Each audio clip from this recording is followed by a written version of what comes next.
गणेशोत्सवामध्ये आजचा दिवस महत्त्वाचा आहे, कारण आज घरोघरी गौरींचं धूमधडाक्यामध्ये आगमन होणार आहे। कोकणामध्ये आणि विशेषतः कोकणामधल्या ग्रामीण भागामध्ये गौरी आगमनाची अनोखी परंपरा जपली जाते।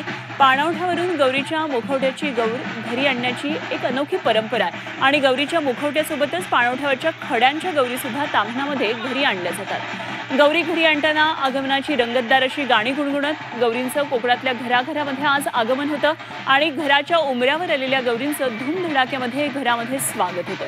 कोकणामध्ये आज गौरींसाठी गोड नैवेद्य केला जातो, तर उद्या कोकणात सर्वत्र तिखट सण अर्थात गौरीला तिखटाचा नैवेद्य दाखवला जातो।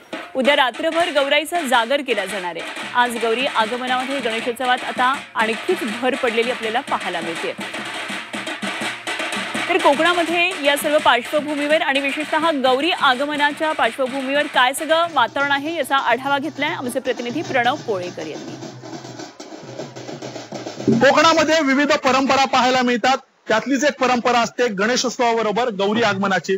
आज गौरी आगमनाचा दिवस आहे आणि कोकणातल्या पाणवठ्यावर गौरी आगमनाची परंपरा जी आहे ती पाहायला मिळते। काही ठिकाणी उभ्या गौरी असतात, काही ठिकाणी खड्यांच्या गौरी असतात, काही ठिकाणी तिरड्याच्या गौरी असतात। आज कोकणामध्ये गौरी आगमनाचा दिवस आहे। आपल्यासोबत अशाच काही महिला आहेत की ज्या गौरी आगमनासाठी किंवा गौरी आणण्यासाठी या ठिकाणी आलेल्या आहेत। काकू, काय तुमच्या परंपरा आहे, कशा पद्धतीने तुम्ही गौरी नेता?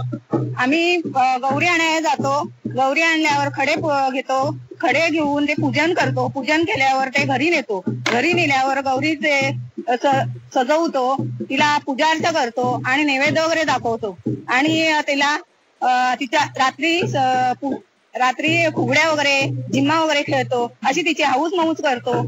आज जो आहे तो गौरी आगमनाचा दिवस आहे। आज गोडा नैवेद्य जे आहे ते गौरीला दाखवलं जातं आणि उद्या जे आहे ते तिखटा नैवेद्याचा दिवस आहे जो असतो आणि त्यामुळेच गौरी आगमनाच्या दिवशी महिला वर्ग जे आहे ते जास्त करून उत्साही असतात, कारण हा उत्सव जो असतो तो पूर्णतः महिलांचा असतो आणि आज गौरी आगमनाचा दिवस आहे आणि गौरीचं आगमन या ठिकाणी झालेलं आहे। व्हिडिओ जर्नलिस्ट तन्मय दातेसह प्रणव पोळेकर, झी मीडिया, रत्नागिरी।